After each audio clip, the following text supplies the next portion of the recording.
Bom dia a todos e a todas. É com imensa alegria que iniciamos esta manhã de quarta-feira, né? Muito obrigada à presença de todos, de todos e todas, as inscrições. Gente, foi um sucesso. Muito obrigada. Bem, meu nome é Anne Caroline, sou uma das organizadoras do webinário de saúde mental e uma das responsáveis pela Vulpix Espaço Terapêutico. Bem, a Vulpix é uma empresa que acredita na psicologia como ferramenta de promoção de saúde e que deve estar disponível para todos e todas. Assim, em tempos, né, que devemos agora pensar em saúde mental, nós, responsáveis da Vulpix, eu, Anne Caroline e a Tamara Levi, tivemos esta ideia de organizar este evento, o Webinário de Saúde Mental. E o que é o webinário? O webinário foi um evento construído para proporcionar um espaço de discussão e construções nos estudos de saúde mental. O período, né, que nós vamos estar realizando vai começar hoje, dia 24, e termina no sábado, dia 27. Teremos 8 eixos, né, com vários temas. Nós pensamos em estar discutindo a saúde mental, né, em 8 eixos. E hoje nós daremos início ao primeiro eixo, que é sobre saúde mental e gênero. E, gente, eu tenho uns avisos importantes para vocês. Se liguem aí. Login no YouTube, é importante que vocês façam um login no YouTube para poder estar participando do bate-papo, enviando perguntas, tá? A lista de frequência vai estar disponível, o link na descrição do canal, então prestem atenção, quem realizou a inscrição e quer receber o certificado, tem que assinar a lista de frequência e preencher ela completa, senão não vai conseguir enviar se não preencher ela com todos os dados que foram solicitados. O nome completo é super importante também, tá, gente, no envio dessa ficha. E hoje nós temos uma pessoa muito especial, muito querida, uma profissional maravilhosa. Na verdade, os 16 palestrantes foram pensados com carinho e amor. E desde já agradeço todos e todas, né? Eles foram, assim, super simpáticos, a parceria maravilhosa de estar aqui conosco, né? Nessa ideia que surgiu. Eu e a Tamara pensamos, vamos realizar? Vamos. Começamos a pensar nos nomes, convidamos e prontamente todos disseram sim e estão conosco nessa jornada até sábado. E hoje, como eu falei, eu tenho que ler o currículo dela, gente, porque não é um currículo pequenininho, não. Como eu falei, ela é maravilhosa. Liliane Silva, conheço essa profissional há pouco tempo. Ela atua aqui em Brasília, mas já tem todo o meu respeito e o meu carinho, tá, gente, que eu confesso. Ela também virou uma grande amiga. Liliane, ela é graduada pela Faculdade Católica de Brasília, mestranda da UNB, certo? Em pesquisas e estudos relacionados à igualdade de gênero e direitos humanos, sexualidade, violência contra as mulheres e masculinidade, sendo bolsista da CNPq. Realiza trabalho voluntário na vara da Infância e Juventude do DF, vinculada ao Tribunal de Justiça do Distrito Federal e Territórios, no atendimento de pré-adolescentes em situação de abrigamento e vulnerabilidade social. Trabalha também com psicossocial individual de homens, já trabalhou, autores de violência contra as mulheres. Atualmente, ela é psicóloga clínica, ela atua na Vulpix aqui de Brasília, certo? Então, quero dar as boas-vindas à nossa palestrante que vai abrir hoje o evento de forma maravilhosa, né? Liliane vai entrar vai iniciar este eixo, né, de gênero, saúde mental e gênero. O tema da palestra dela vai ser terapia, psicologia feminista, certo? E, gente, à tarde, não é só pela manhã o evento, né? À tarde também nós teremos outro palestrante maravilhoso para estar atuando aqui conosco. Volto a repetir, perguntas, pode estar mandando no bate-papo as perguntas aí para gente, dúvidas sobre se não conseguiu assinar a lista de frequência, dúvidas para nossa palestrante, vocês podem estar mandando no bate-papo aí para gente. Curtam o canal, se inscrevam no canal também, porque esse é o primeiro evento de muitos que a Vupix vai estar realizando de forma online, certo? Vamos ver aqui se quero mandar bom dia para o pessoal, ver aqui quem já entrou. Rivaldo Mendes, bom dia. Glenda Aires, bom dia. Nubiane Cardoso, bom dia. Guilherme, Adriana Salles, Maria José, Elna Feio. Deixa eu passar aqui, gente. Sejam muito bem-vindos, agradecemos imensamente a participação, vocês estarem conosco, porque sabemos, né, sem a participação do público, o evento não acontece. E vocês podem estar dizendo de onde vocês são, se são profissionais, se são acadêmicos, se são de Macapá, se são de Brasília, ou de outra parte do Brasil. Por que eu falo Macapá e Brasília? Porque a Vupix, nós somos duas unidades, uma em Macapá, outra aqui em Brasília. Em Macapá, nosso endereço fica ali na Avenida Diógenes Silva, 450, no bairro do Trem. Aqui em Brasília, nós ficamos em Águas Claras, na Avenida Pitangueiras, bem de frente com a Estação Arniqueiras. No momento, nós estamos apenas em atendimentos online, né, gente, por conta da pandemia. Nós, eu e a Tamara, nós chegamos a um consenso que o atendimento online hoje é a forma mais segura. Deixa eu ver mais quem está chegando aqui. Tainá Lima, Guilherme Cardoso, Eva Mesquita, Fernanda Sá, Estelita Franco, Guilherme Cardoso. Daqui a pouco a lista vai estar disponível, tá, gente? Vai estar aqui no link do canal. Se liga e durante o evento ela vai aparecer o link aí para vocês assinarem. Claro que a gente ainda vai aguardar um pouquinho, né? Liliane, a Liliane. Já está linda e maravilhosa aí, Liliane. Oi, querida, bom dia. Tudo bem? Seja bem-vinda. Obrigada. Já apresentei você, seu currículo maravilhoso. Né? Já falei sobre a profissional maravilhosa que você é, que eu te conheço há pouco tempo, né, aqui em Brasília. Porém, como eu falei, você já tem todo o meu carinho, meu respeito, né, e a minha amizade.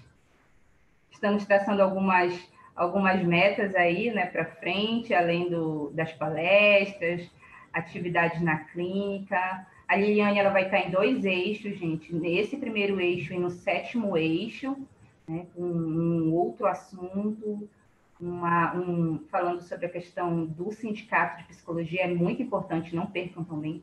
Todos os outros 8 eixos, como eu falei para eles, Liliane, foram eixos pensados com muito carinho, né, da importância, neste momento, da gente estar falando sobre saúde mental, né, da gente estar trazendo essas discussões.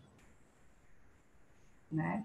Então, eu vou deixar com você, tudo ok aí, o som ok, imagem ok. Gente, aproveitem, né?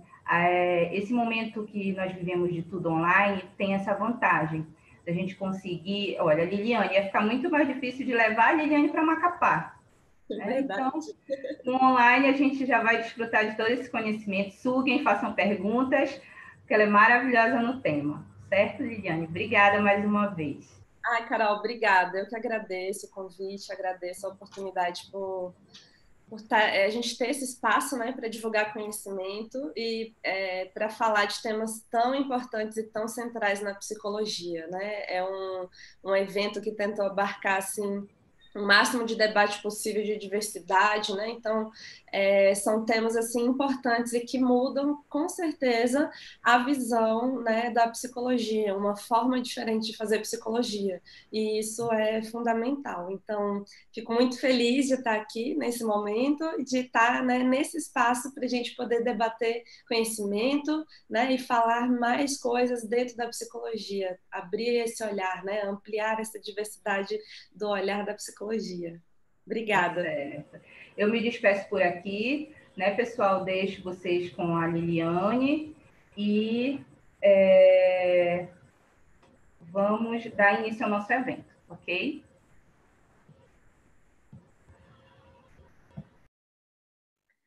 Vamos lá, então. Esse primeiro eixo, né, é um eixo que é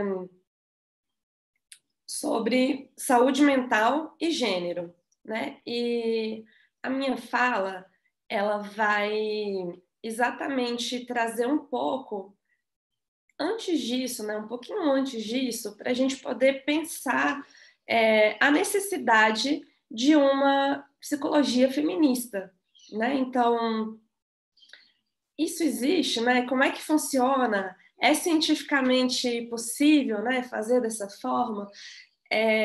Como que a psicologia pode ser feminista, né? Então, são algumas questões que a gente precisa, né, aqui conversar, debater, e eu espero, né, que ao final vocês fiquem à vontade, né, façam perguntas e que seja realmente uma troca de conhecimento, apesar, claro, de saber, né, com todas as limitações da tecnologia, mas é algo que é possível. Então, né, comente aí também aqui nos comentários do YouTube, e a gente vai trocando, né, informações, eu vou respondendo perguntas, e a gente vai dialogando dentro desse tema tão importante da psicologia, né?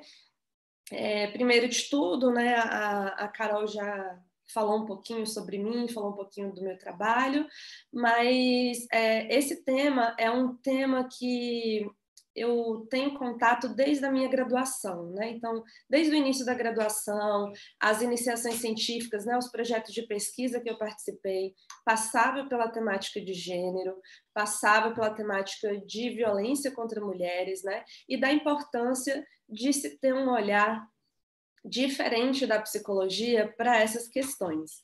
Então, é algo central, é algo que eu tenho estudado, né, nos últimos anos aí da minha profissão, e eu considero que é um olhar que realmente ele faz diferença quando você está atuando como psicólogo. Então, seja que a sua atuação na clínica, se a atuação é na psicologia escolar, se a atuação é na psicologia organizacional, né? Não importa a área de atuação da psicologia, a gente precisa ter esse olhar amplo, né? E levar em consideração as questões de gênero como um eixo importante, uma leitura social para a gente poder expandir os horizontes da psicologia nesse sentido.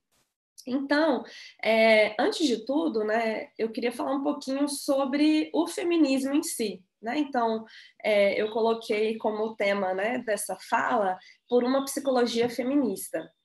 E aí, antes da gente falar da psicologia feminista, eu acho muito importante falar sobre o feminismo, né? Porque, infelizmente, ainda há muita distorção, né, do que é o feminismo, há muita alteração de sentidos tentando influenciar, né, tentando distorcer, na verdade, o que é esse movimento. Então, a gente vai começar falando um pouquinho sobre isso e depois, né, a gente vai entrar aí, de fato, na temática da psicologia feminista.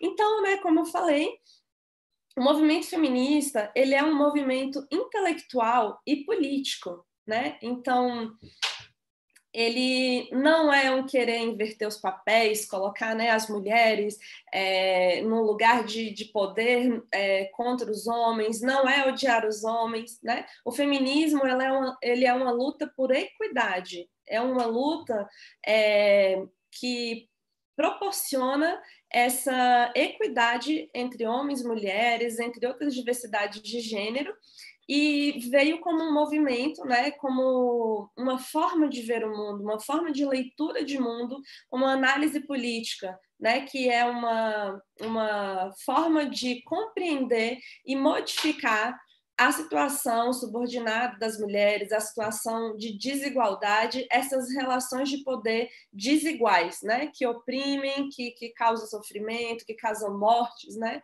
Então, surgiu dessa forma, e essa é a premissa central, né, do feminismo. Então, uma das questões do feminismo é que ele vem como uma análise crítica, né, das estruturas sociais. Então, o feminismo entende que as estruturas sociais, elas são construídas de maneira histórica, né, de maneira política, a partir de papéis sociais de gênero, né? Então, quando a gente fala de gênero, a gente está falando de um conceito que surge junto com o movimento feminista, né? Então, ele surge para diferenciar. Na época, tinha uma temática muito central, que era uma tentativa de fazer uma divisão essencialista do sexo biológico. Então, dizer que as características físicas do homem e as características físicas das mulheres eram características determinantes que iam dizer essencialmente os determinados comportamentos que cada um deveria ter, né? Então, nesse sentido, o conceito de gênero ele vem exatamente para contra-argumentar isso, para dizer, olha, não é bem assim, né? Então, a gente tem formas de agir, a gente tem padrões de comportamento específicos, né? A gente tem papéis sociais, mas tudo isso foi construído de forma histórica e cultural, né? Isso não diz respeito a como o seu corpo não diz respeito a como você nasceu, e sim diz respeito a uma construção cultural sobre essas temáticas. E aí, quando a gente para pensar, o que a gente tem, né? Nós temos uma sociedade binária, né? Que quer dizer, ela entende exclusivamente, tudo isso eu estou falando nesse olhar normativo, tá? Então, ela entende esse binário como central, então só entende que existe duas formas de ser, né? O ser homem ou o ser mulher, excluindo ou marginalizando outras formas de existência. Um padrão heteronormativo, então entende essa relação social, né, heterossexual como central, e de preferência, né, que esse binário, esse heteronormativo, seja branco, seja né, um homem, um branco, um hétero, né, com dinheiro. Então, a gente tem estruturas sociais de poder dentro dessa leitura que são fixadas como mais importantes socialmente, né? Então, esse exercer poder, essas relações de poder, elas acontecem nessa forma. Então, a sociedade estruturada socialmente estabelece esse padrão binário heteronormativo branco, e tudo que foge disso é considerado, né, anormal, é considerado problemático, é considerado patológico muitas vezes, né, já trazendo um pouco para a psicologia. Então, quando a gente fala desse binário, eu acho importante um pouco também delimitar isso, né? Então, a gente tem esse binário do masculino, que também não é qualquer masculino, né? Então, é um masculino que precisa ser forte, é um masculino que precisa ser viril, é um masculino que precisa ser trabalhador, ser provedor da casa, é um masculino que ele tem o direito a estar no público, né? A falar, a fala, a atuação, né? O espaço que ele domina é o espaço público, é o espaço da racionalidade, né? Do pensamento, e também é um espaço que exige a ação de microviolências, né? Então, quando a gente fala de força, virilidade, a gente também está falando de ações violentas, de formas violentas de agir. E, ao mesmo tempo, esse masculino ele também tem um outro ponto, que é o ponto de afastamento de tudo que é o feminino. Tudo que é dito como feminino, tudo que é entendido como feminino é problemático. E aí o feminino ele já vem por um outro lado, né? Que é o lado da cuidadora, da maternidade, né? Do amor, da dedicação, da fragilidade, das emoções, né? Então tudo isso se concentra dentro do feminino. Então, fazendo esse apanhado assim inicial, digamos, sobre o feminismo, né? O feminismo inicialmente ele começou com a primeira onda, né? Nos anos 30, o feminismo ele é dividido em 3 ondas. E nos anos 30 ele começou, na verdade, basicamente por uma luta de direitos. Então, foi uma luta de direito ao voto, luta de se poder trabalhar, luta de não ser obrigada a casar, né, com casamentos arranjados, e sim com quem você quiser, né, por uma igualdade de direitos de maneira geral. E aí, quando chega ali por volta dos anos 60 e 70, que vem a segunda onda, na verdade, vem exatamente essa luta que eu falei inicialmente das desigualdades sociais, esse movimento contra esse essencialismo, né? Então, se você é mulher, você tem que ser assim, assado, isso, né? E se você é homem, não, você tem direito a isso, isso e isso. Então, é um momento exatamente de dizer, não existe o pessoal, não existe só esse lugar privado, o pessoal é político. Então, essas desigualdades sociais, esse essencialismo do que seria uma mulher e do que seria um homem, é a onda central, né? O tema central desse período, que foi o período dos anos 60 e 70. E aí, a partir ali dos anos 90, a gente começa a entrar na terceira onda do feminismo, e essa terceira onda ele é muito importante. Por quê? Porque ela traz as interseccionalidades. Né? E o que é isso? É falar que essa luta, né, da segunda onda, dos anos 60, 70, ela foi importante, mas ela estava falando de um lugar privilegiado, de certa forma. Né? Então, a gente está falando de mulheres brancas, classe média alta, que estavam ali lutando pelo direito de trabalhar, né, pelo direito de não ser marginalizada pela essência de ser mulher, por poder se casar com quem se quer. E aí, se a gente pensar em outras mulheres, outras formas, né, de se ser, de se existir, aquele feminismo ele não fala por tudo, não fala por todas. Né? Então, quando a gente vem, por exemplo, a questão do feminismo negro, enquanto as mulheres brancas, classe média, estavam ali lutando para poder trabalhar, elas já trabalhavam, elas já estavam aí trabalhando, elas sequer poderiam ter marido, né, ou escolher com quem vai casar, porque ela sequer era colocada nesse lugar de escolha, né, amorosa. Então, essa mesma coisa vale, né, para outras etnias, para classe, para orientação sexual, né? Então, quando a gente fala de mulheres, a gente não fala dessa forma essencializada. A gente fala dentro das suas especificidades. Então, esse feminismo da terceira onda é um feminismo que traz essa desconstrução dessa normalidade, mas falando de direitos de outras interseccionalidades, de raça, de etnia, de classe, de orientação sexual. Então, quando eu falo de uma mulher lésbica, as necessidades dela como mulher, né, como essa luta política, ela não vai ser a mesma de uma mulher heterossexual, assim como uma mulher negra, uma mulher de classe econômica mais baixa, né? Então, todas essas questões são importantes, né, de serem colocadas inicialmente para a gente começar. Então, assim, dito isso, essa parte, né, fazendo essa introdução sobre o feminismo, a gente entra agora um pouco na questão da psicologia.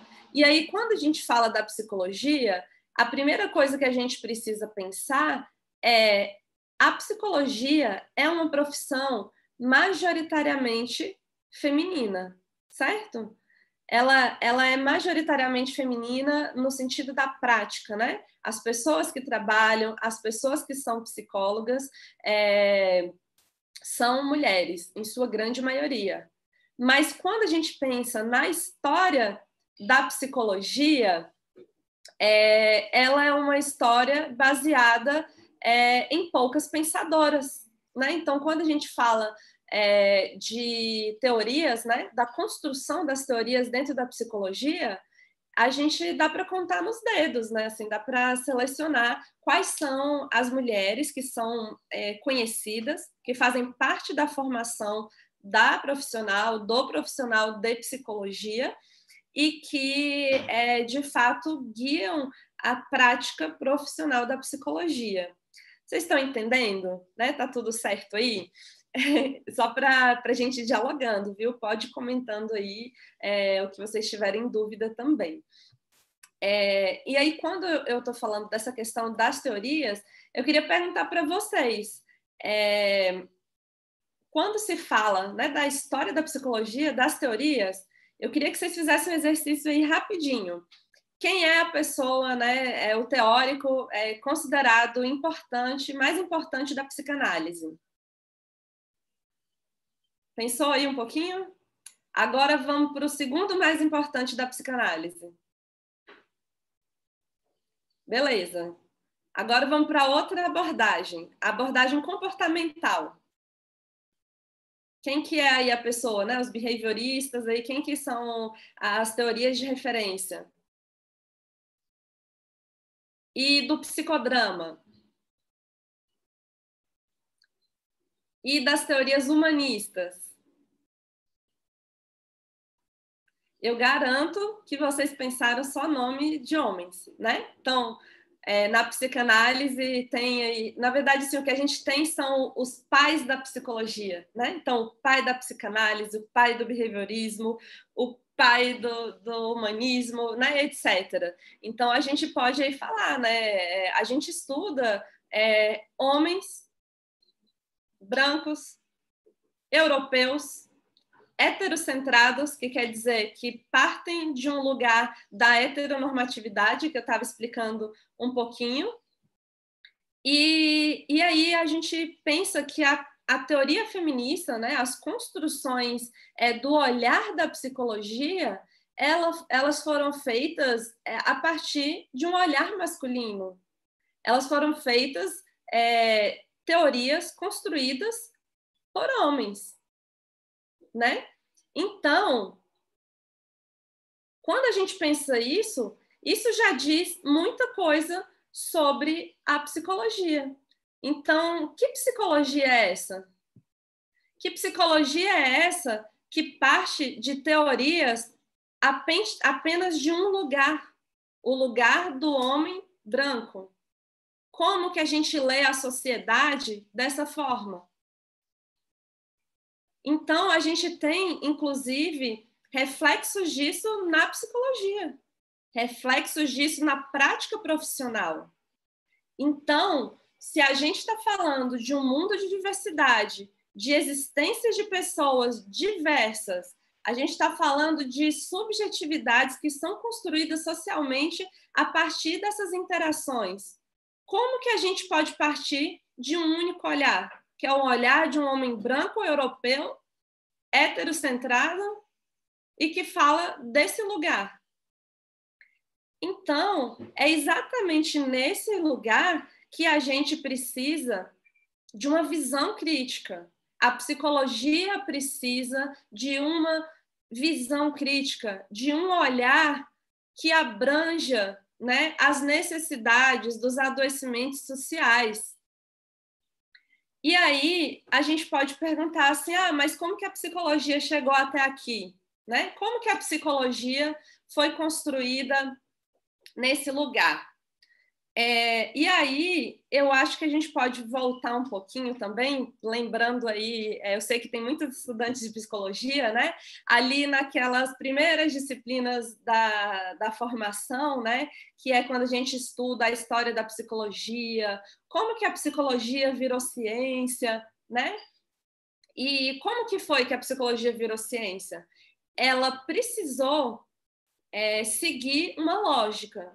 E que lógica é essa? A lógica positivista.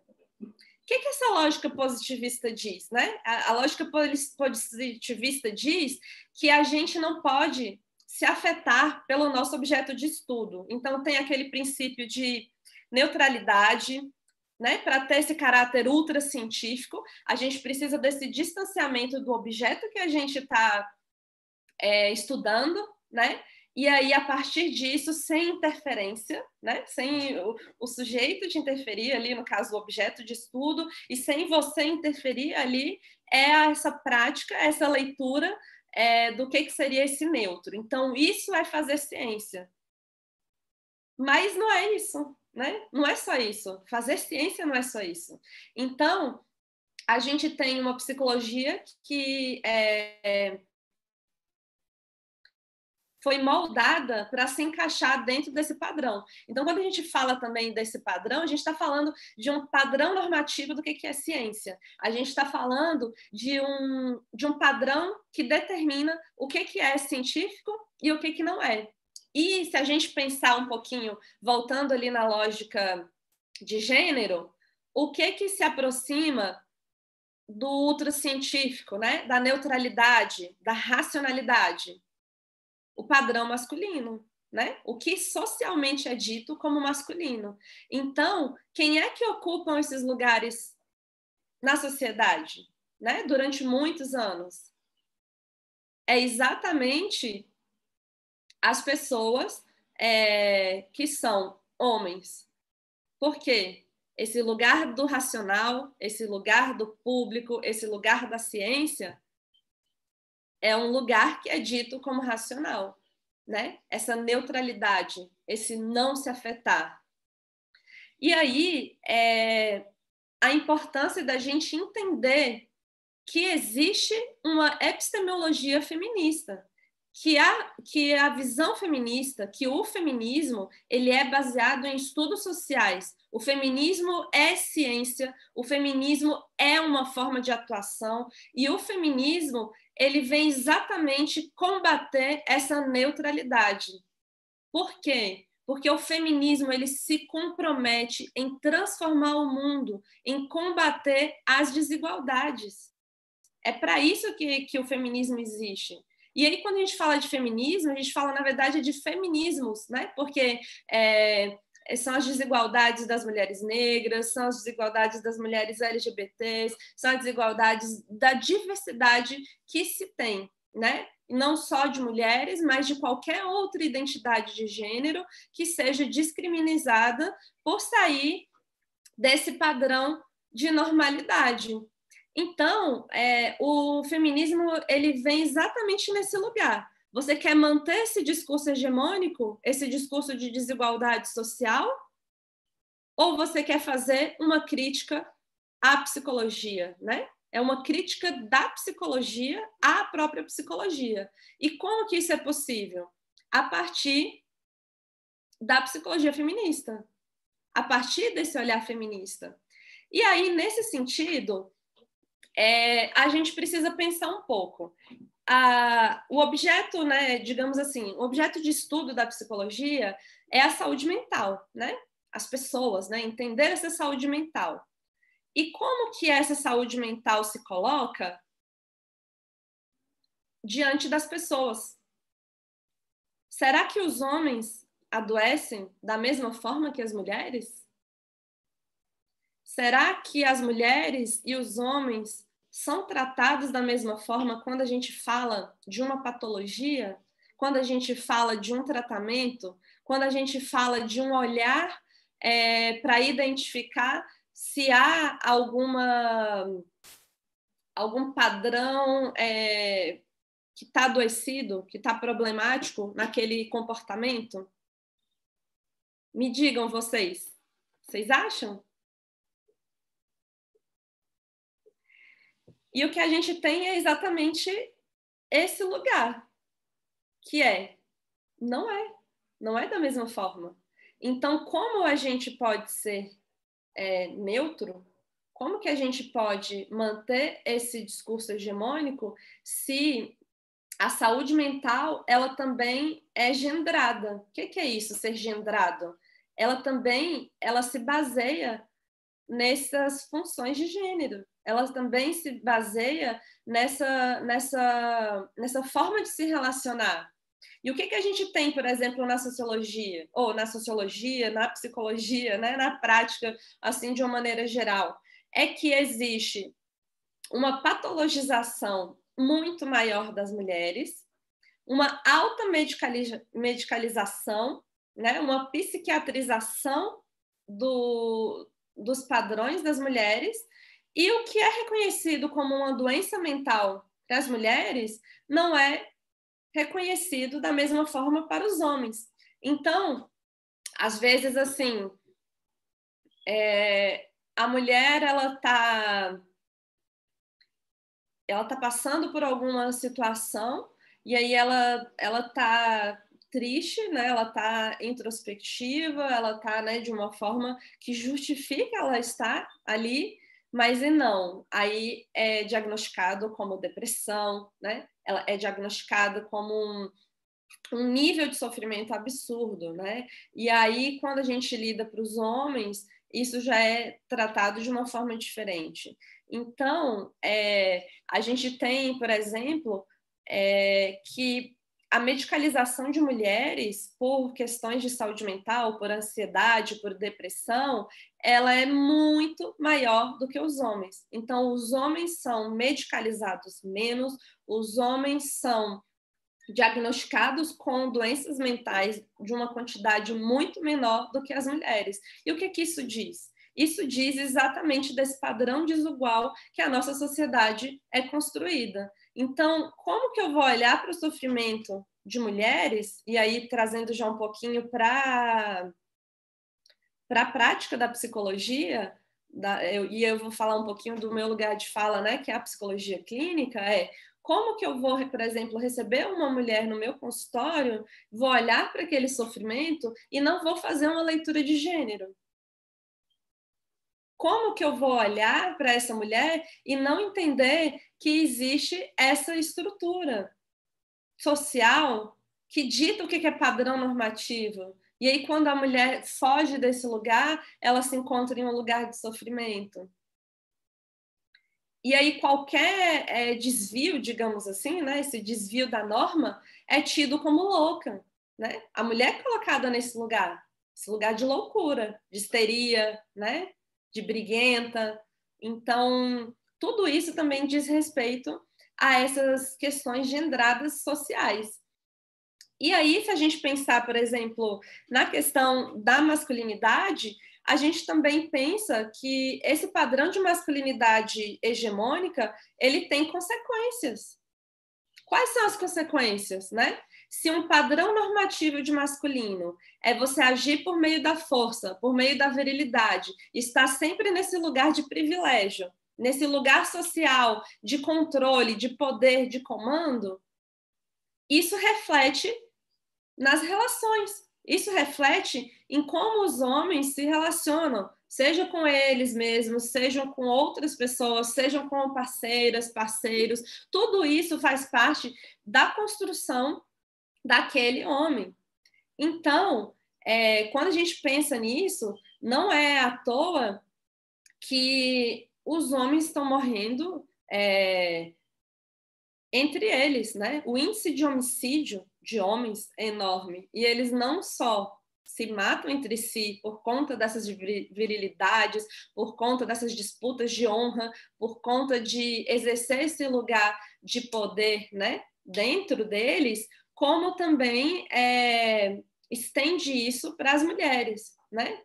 Até na questão, por exemplo, do suicídio, a gente tem um dado que é muito interessante, que é os homens eles morrem muito mais do que as mulheres, apesar das mulheres tentarem mais. Por quê?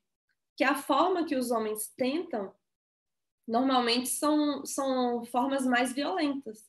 Isso diz muito de, até nesse momento, né, de se tirar a vida, ele precisa ser eficaz, né? Ele precisa conseguir mostrar essa virilidade, né? De alguma forma. Então, Uma outra questão, por exemplo, que eu acho super interessante de trazer para dentro da temática da psicologia e nessa questão de entrada, é a procura por atendimento psicológico, por exemplo. A procura por atendimento psicológico é majoritariamente feminina, né? Por exemplo, dá para contar nos dedos a quantidade de pacientes homens adultos, né? Que eu digo que eu atendi. Dá para contar nos dedos. Por quê? Socialmente também existe esse lugar, né? De que o homem que procura um autocuidado, o homem que tem algum sofrimento emocional, ele está demonstrando essa fragilidade. Então, ele se afasta desse lugar. Então, além de ser uma psicologia majoritariamente feminina, é um lugar também que atende uma maior quantidade de mulheres, né? Então, por que a gente olhar para essas mulheres a partir de um olhar masculino, né?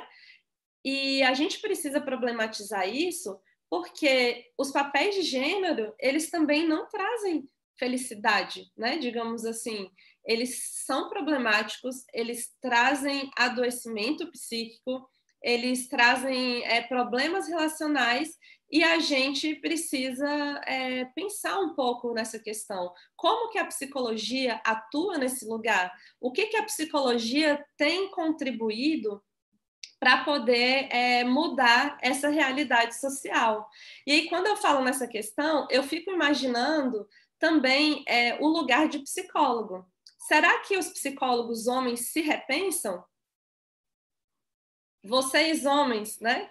Psicólogos, estudantes de psicologia, se repensam? Pensam esse lugar do masculino que vocês ocupam? Repensam o olhar dos pacientes, né? O olhar que vocês têm para os pacientes? Ou vocês naturalizam essa microviolência, né? Ou vocês naturalizam essas práticas normativas preconceituosas, né? Gendradas dessa forma de congelar, digamos assim, né? As pessoas dentro de papéis que precisam ser executados. Então, é muito importante pensar isso. Eu falo nessa questão do atendimento dos homens porque atualmente é o que eu estudo, né, dentro da temática de gênero. Eu estudo homens autores de violência contra mulheres e o que a gente vê, né? O que eu percebo? Eu percebo que há uma dificuldade muito grande desses homens se repensarem. E olha que nós estamos falando de homens que cometeram violência, né? Que praticaram algum tipo de violência e que estão ali realizando esse atendimento, né? Participando dessas intervenções, porque foi determinado por um juiz, porque foi, né, colocado ali naquela situação, porque de fato fez algo. E mesmo assim, tem uma dificuldade muito grande de reconhecer o ato cometido, reconhecer que essa forma de agir está errada, que essa forma violenta de agir. E aí eu trago esse exemplo, não é para dizer que existe um lugar perverso de um homem adoecido. Não, eu trago esse exemplo exatamente para mostrar que a identidade masculina, por exemplo, assim como a identidade feminina, é construída dentro de determinados papéis sociais. E existem aqueles que passam, né, esse extremo e chegam a infringir a lei, né, que é cometer violência, seja contra homens ou contra mulheres. Então, a gente precisa repensar como que a psicologia olha para isso. A gente vai centrar os problemas naquele sujeito, né? E isso é uma coisa que acontece muito também na psicologia clínica, né? É a gente pegar o sofrimento psíquico e colocar como um problema individual, e colocar como um problema centrado no sujeito, sem levar em consideração que a subjetividade dessas pessoas, elas foram construídas socialmente, é uma questão identitária, é uma construção social, é uma forma de ser, é se relacionar baseado nos arranjos sociais. As formas que nós nos relacionamos, a forma que nós olhamos para nós mesmos, diz respeito a essas configurações emocionais, a esses padrões relacionais que foram construídos em sociedade, que foram construídos dentro de uma família, que foram construídos dentro de uma cultura. Então, é por isso que é importante esse olhar de gênero, porque passa também por isso. Então, as configurações emocionais, o sofrimento, o adoecimento psíquico, ele também vem desse lugar, desse olhar do gênero. Então, por exemplo, quando uma mulher tem a sua fala desqualificada, quando ela está num relacionamento abusivo, quando ela está em alguma situação de sofrimento e ela procura a psicologia, a gente precisa ter um olhar de que essa fala desqualificada vem de um lugar que socialmente é dito como normal, porque o lugar da mulher é o lugar do privado, é o lugar do cuidado doméstico, é o lugar da maternidade. Então, quando ela fala, essa fala tende a não ter importância, porque foi assim por anos. Então, esse sofrimento, ele tem um lugar social. Ele não está só vinculado a eu me sinto desvalorizado porque quando eu falo, a minha fala não tem ouvidos, né? Ele não tem esse lugar. Quando eu falo, por exemplo, isso é a mesma coisa, na verdade, esse exemplo que eu dei, é a mesma coisa que a gente pensar, por exemplo, num recorte racial. Se eu recebo uma pessoa na clínica que está em sofrimento psíquico por conta do racismo, e eu não problematizo isso, né? Então, isso é um problema para o olhar da psicologia. Então, se a pessoa não se sente confortável para falar sobre esse sofrimento dentro da psicologia, a gente tem um problema aí, né? Então, quando a gente sabe, né, que majoritariamente as pessoas negras elas são perseguidas com esse olhar, né, de que elas são marginalizadas de alguma forma. Então a gente sabe, por exemplo, do nível, por exemplo, de pessoas, por exemplo, se eu pego um homem negro que entra dentro de uma loja, dependendo de como ele está vestido, ele vai ser perseguido pela segurança. Né? Ele vai ser convidado a mostrar a nota fiscal de um determinado produto que ele tem dentro da bolsa, dentro da mochila. Né? Ele vai ser parado na rua porque ele é suspeito. Né? Então, quando ele traz esse sofrimento por conta desse racismo institucional que ele sofre, a psicologia vai ignorar esse sofrimento e vai dizer que ele está com síndrome de perseguição? A psicologia vai dizer que ele está se vitimizando? Vocês percebem? É esse mesmo lugar que eu estou falando. Então, quando a gente fala do feminismo, a gente está falando exatamente de problematizar, não centrar o sofrimento psíquico como um problema individual, como um problema do sujeito. E aí é onde entra a necessidade de um olhar crítico, a necessidade de uma nova escuta por parte da psicologia, de compreender esse sofrimento, de politizar esse sofrimento, de contextualizar esse sofrimento psíquico socialmente. E isso é muito importante. E eu digo para vocês, na minha experiência clínica, né, a quantidade de mulheres, né, ou até de homens também, dos poucos que eu atendi, entre aspas, dentro da clínica, quando se vem com alguma questão, né, de sintomas depressivos, sintomas ansiosos, normalmente tem uma questão de gênero ali. Normalmente tem alguma coisa ali que passa por esse lugar gendrado. Então, por exemplo, tem pacientes que eu já atendi que ela era exatamente, como que eu posso dizer, subjugada, controlada, extrema, um sofrimento psíquico absurdo por conta do pai. Então, eu não posso ignorar essa relação, e que essa relação tem uma relação específica, porque esse controle do pai começou exatamente quando essa pessoa completou aquela idade ali da puberdade, da adolescência, que ela começou a tomar corpo, né, forma de mulher. Então, o que quer dizer esse controle? Né? A quantidade de mulheres que chegam no consultório sofrendo pelos relacionamentos conjugais que elas estão inseridos. E quando eu falo isso, não necessariamente é o sofrimento de uma relação abusiva ou de uma violência doméstica. Eu estou falando de sofrimento realmente relacional, seja por uma carga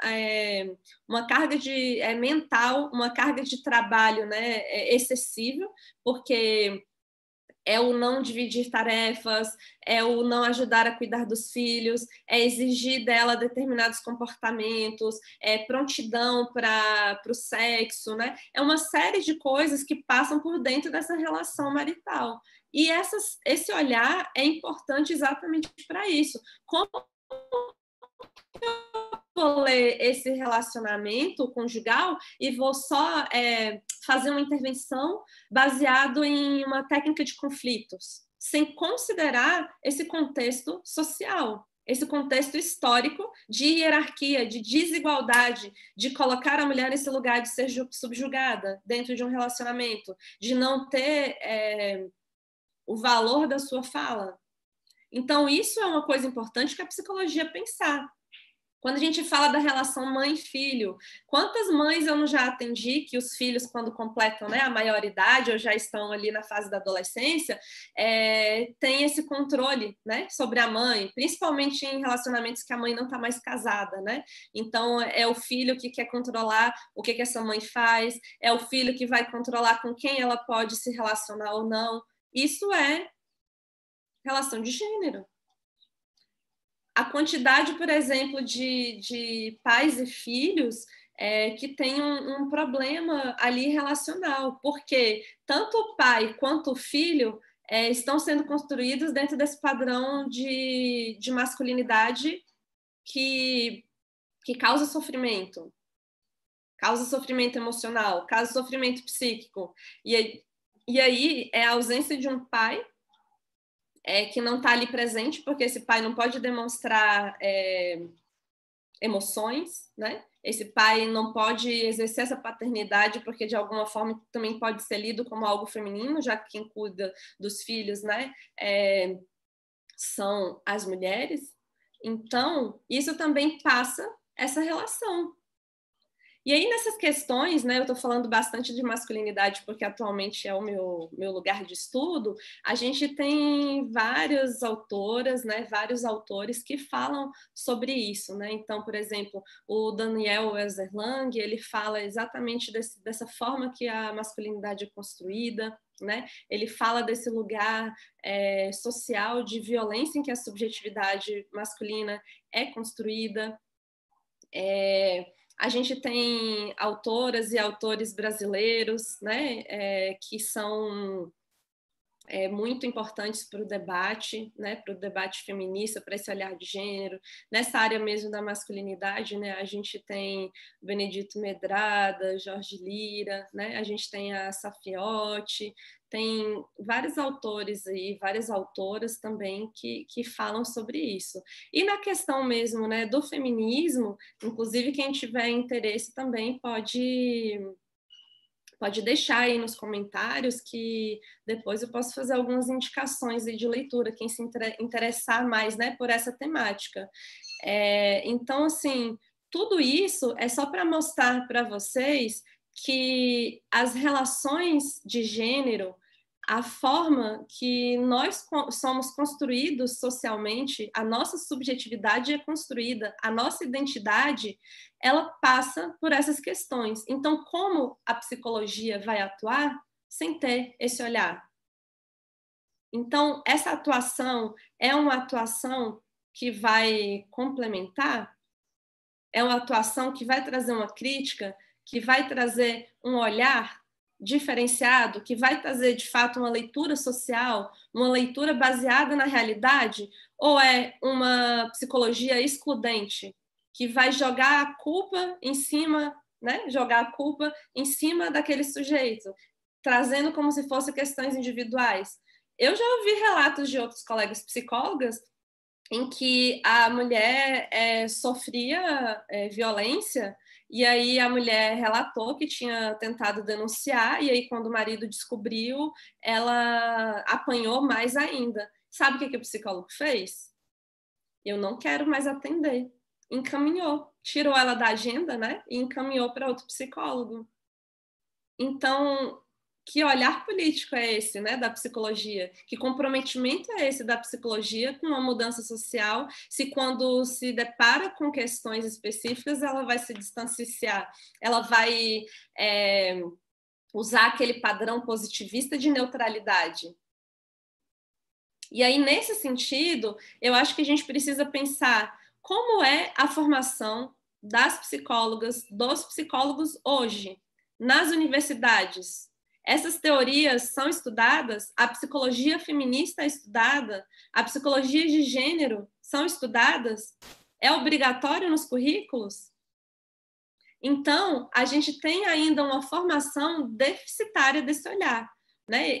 Eu tive a sorte de ter algumas professoras que traziam esse olhar e que me colocaram nesse lugar crítico de se pensar a psicologia, mas a gente tem exatamente essas questões. Não é obrigatório no currículo e nesse sentido, né, de não ser obrigatório no currículo, a gente está formando psicólogos com um olhar deficiente.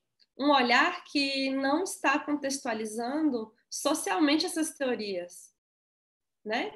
E aí eu fico pensando, como que é a atuação de um psicólogo escolar que vai lidar com uma diversidade, por exemplo, numa escola pública, onde a pessoa tem uma questão de vulnerabilidade social por classe econômica, por questão de raça, por ser mulher, né, por questão de drogadição. Como que é esse olhar da psicologia? Como que é, por exemplo, o olhar da psicologia quando ela vai entrevistar para uma vaga de emprego e aí ela tem um homem e uma mulher? Ela pergunta para esse homem com quem que ele vai deixar os filhos? Quem é que vai cuidar dos filhos? Ou essa pergunta é feita para as mulheres? Por quê? Porque é entendido ainda esse lugar de maternagem, esse lugar do cuidado privado da mulher. Então, a responsabilidade de cuidar dos filhos é dela. Então, a pergunta é feita para ela. E aí a gente pode pensar em vários exemplos dentro da atuação da psicologia que podem ser enviesados por não problematizar essas questões sociais. Então, por isso, gente, que existe essa necessidade de um posicionamento político da psicologia. E aí, vejam bem, posicionamento político não é ativismo. Posicionamento político é um compromisso social da psicologia de transformação dessa sociedade, de transformação dessas questões desiguais. A gente precisa qualificar a nossa escuta, a gente precisa ouvir um relato de um sofrimento psíquico, a gente precisa contextualizar isso. E isso faz diferença na nossa atuação e nos resultados que nós temos, inclusive, na nossa própria prática, em o que a gente está colocando e devolvendo para os nossos pacientes, por exemplo, para as pessoas que são afetadas pela nossa prática profissional. Então, isso para mim é de extrema importância. Hoje a gente precisa entender que a psicologia tem um compromisso político e social com a transformação da sociedade. A psicologia ela não pode mais ignorar características sociais, características políticas e características culturais que passam o sofrimento psíquico das pessoas. Uma pessoa que vivenciou o racismo, uma pessoa que vivenciou homofobia, uma pessoa que vivenciou o sexismo, tudo isso passa pela construção social daquela pessoa, tudo aquilo passa por aquele sofrimento que ela está relatando. E isso não pode ser ignorado. A gente não pode ter esse padrão de normalidade e de neutralidade, porque é exatamente isso que vai fazer a diferença. Então, a psicologia feminista, ela propõe esses estudos, estudos que façam a diferença, que mudem a realidade social, e não apenas que a gente perpetue esse padrão dito como profissional, esse padrão dito como neutro. A psicologia, ela precisa se politizar e ela precisa dar conta das estruturas sociais, das doenças, né, estruturais da sociedade, né? E não se politizar, também não se enganem, que, eu vou ser neutra. Quando você está sendo neutro, você está escolhendo um lugar. E que lugar é esse que você está escolhendo? De compactuar com a desigualdade social, de não ter um olhar crítico para a mudança social. Então, é por isso que a psicologia feminista se faz necessária, porque a gente não tem só um papel teórico, né? É um enfrentamento intelectual, é um enfrentamento de discurso, é um enfrentamento prático, né, na nossa prática profissional, de não compactuar com esses apagamentos históricos da diversidade humana. Históricos, foi durante anos que o feminino e as mulheres foram colocados nesse lugar de não fala, de não direitos, né, de não estudos. Isso se a gente falar das pessoas negras, das pessoas de outras orientações sexuais, de identidade, de gêneros diferentes.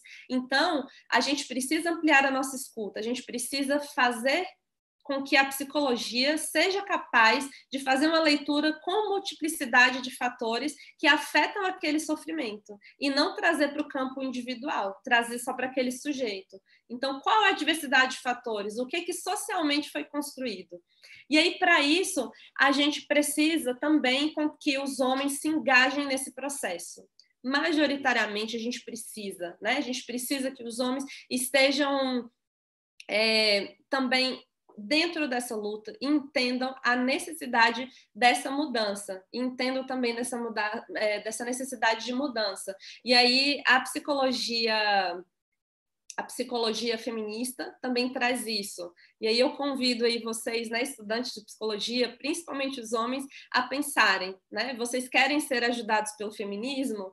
Ontem eu ouvi uma fala, né, muito interessante, que é exatamente essa fala, né, da Rita Segato, que é uma autora que estuda gênero, né? E ela fala que a gente precisa que os homens queiram ser ajudados pelo feminismo.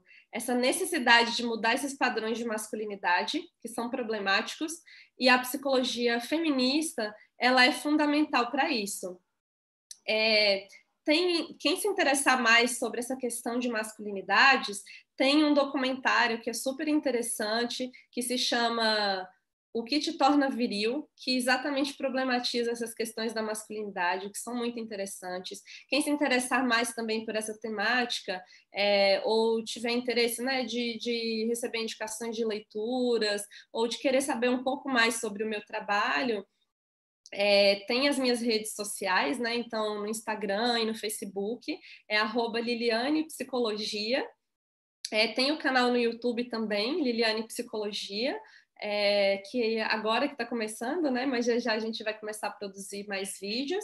E também tem o meu e-mail, tá? lilianepsicóloga@gmail.com. Então, eu deixo os meus contatos, me coloco à disposição, tá? E o que eu puder fazer, né, para favorecer a difusão do feminismo dentro da psicologia, desse convocar a psicologia para essa luta social, para essa mudança, para essa transformação, para esse comprometimento político-social, eu me coloco à disposição. Então, podem entrar em contato, né? O que estiver disponível, o que vocês precisarem, eu estou disponível, tá? Eu não sei agora se tem perguntas, né? Se vocês ficaram com alguma dúvida.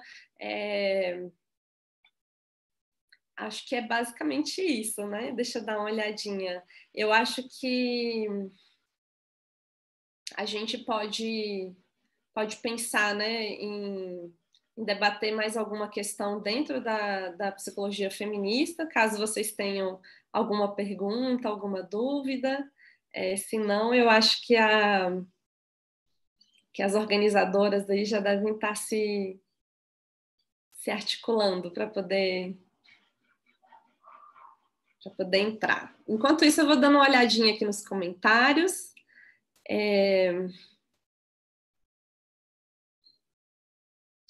Ai, gente, muito legal, viu? Agradeço muito a participação de vocês, agradeço a todo mundo que está aí assistindo. É muito legal mesmo, assim. Obrigado, né, mais uma vez por todo mundo que acompanhou. Agradeço muito aí pelos comentários, né? Realmente é muito importante esse debate que a gente tem feito. Oi, Liliane. Oi, Carol. Maravilhosa, como sempre, né? Gente, eu falei, ela é maravilhosa. E os elogios confirmaram tudo isso. Só elogios, Liliane. E aí, como já foi dito, né, suas redes sociais estão disponíveis, né? Quem quiser te seguir. Um outro aviso também, Liliane, para dar para o pessoal, é que a gente vai disponibilizar um link, né, um drive. Então, se você tiver algum material para estar compartilhando com o pessoal, pode estar enviando, que a gente vai disponibilizar esse drive, tá, gente? E, como sempre, parabéns mesmo. Agradeço mais uma vez sua parceria, né? E eu tenho certeza que você chegou em muitas partes do Brasil, Liliane. Nós ficamos aqui super felizes, né? Eu e a Tamara aqui, que a Tamara está nos bastidores. E como foi gente de Macapá, Santarém, Belém, Brasília. Então, muito essa questão não tem preço, né? Isso que vale a pena. Ai, obrigado. Agradeço mais uma vez pelo espaço, né, pela oportunidade. E, enfim, me coloco à disposição mais uma vez. Agradeço a participação de todo mundo. E é isso, assim, eu acho que é de extrema importância esse evento que vocês estão fazendo, principalmente pela escolha das temáticas, né, que amplia esse olhar da psicologia e esse compromisso com a mudança social, que é tão importante. Então, muito obrigada mesmo, viu, Carol? Obrigada, Tamara, aí que está nos bastidores. Aí, é isso. Ok, gente, muito obrigada mesmo. E olha, a gente também já disponibilizou o link do documentário na descrição aí do vídeo que você comentou, né? Mas é para assistir só depois, tá, gente? É só para saber que o link fica aí. Porque agora nós vamos dar seguimento, né? Vamos estar. Mais uma vez te agradeço. Nós vamos ter agora o nosso segundo momento, que vai ser com o Felipe Baeré. E vamos dar continuidade a esse primeiro eixo. Mais uma vez, muito obrigada, Liliane. Aí, gente, podem mandar perguntas, seguir a Liliane, mandar pergunta pelo Instagram, né, Liliane? E se você tiver, né, algum material, pode disponibilizar que a gente vai estar criando o drive, tá? Muito obrigada. Obrigadão, você foi um sucesso. Todo mundo adorou. Obrigada. Tchau, gente.